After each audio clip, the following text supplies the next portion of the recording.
Hi friends, welcome back to my channel Mythili Dilip cooks and blogs. ఈరోజు అయితే నేను గులాబ్ జామున్ ఉండలు లేకుండా జ్యూసీగా ఎలా రావాలో చూపిస్తాను, చూసేయండి. ముందుగా బౌల్లో 2 cups of instant gulab jamun mix పౌడర్ని తీసుకోండి. ఇప్పుడు పాకం కోసం 3.5 కప్స్ చక్కెర తీసుకోవాలి. ఎందుకంటే మనం తీసుకున్న గులాబ్ జామున్ పౌడర్కి చక్కెర అనేది డబుల్ క్వాంటిటీ ఉండాలి. సో ఇప్పుడు 3.5 కప్స్ షుగర్కి మనం 3 కప్స్ ఆఫ్ వాటర్ అనేది వేసుకోవాలి.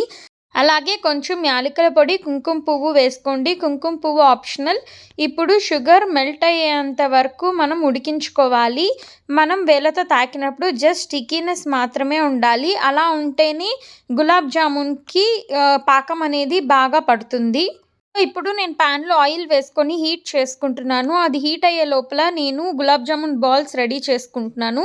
ఇప్పుడు ఆల్రెడీ మనం తీసుకున్న గులాబ్ జామున్ ఇన్స్టెంట్ మిక్స్ పౌడర్లో మనం వేడి చేసిన పాలని మిక్స్ చేసుకోవాలి. పిండిని బాగా గట్టిగా కలుపుకోకూడదు. సో తేలించి కలుపుకుంటే పిండి అనేది చాలా మృదువుగా ఉంటుంది. ఇప్పుడు ఏదైనా వెట్ క్లాత్ తీసుకొని దాని మీద కవర్ చేసుకొని ఒక 15 మినిట్స్ రెస్ట్ ఇచ్చిన తర్వాత నేను వీడియోలో చూపిస్తున్న విధంగా గులాబ్ జామున్ బాల్స్ రెడీ చేసుకోవాలి. చూసారా బాల్స్ అనేవి ఎంత బాగా వచ్చాయో. ఇప్పుడు దాని మీద వెట్ క్లాత్ వేసుకోవాలి. సారా ఆయిల్ అనేది బాగా హీట్ అయిపోయింది. సో ఇప్పుడు మనం రెడీ చేసుకున్న బాల్స్ ఈ ఆయిల్లోకి వేసేసుకొని ఫ్రై చేసుకోవాలి.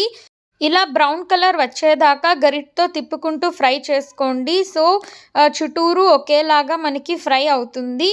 వన్స్ ఫ్రై అయిపోయిన తర్వాత మనం ఆల్రెడీ రెడీ చేసుకున్న పాకంలోకి వేడివేడిగా ఉండే బాల్స్ అనేది మనం వేసేసుకోవాలి. దానివల్ల మనకి పాకం అనేది బాగా పీల్చుకుంటుంది. ఇప్పుడు ఇందులోకి సన్నగా తురుముకున్న పిస్తా వేసుకొని గార్నిష్ చేసుకుంటే అంతేనండి, ఎంతో టేస్టీగా ఉండే గులాబ్ జామున్ రెడీ అయిపోయింది. మీరు కూడా ట్రై చేసి ఎలా వచ్చిందో చెప్పేయండి. Please like, share and subscribe.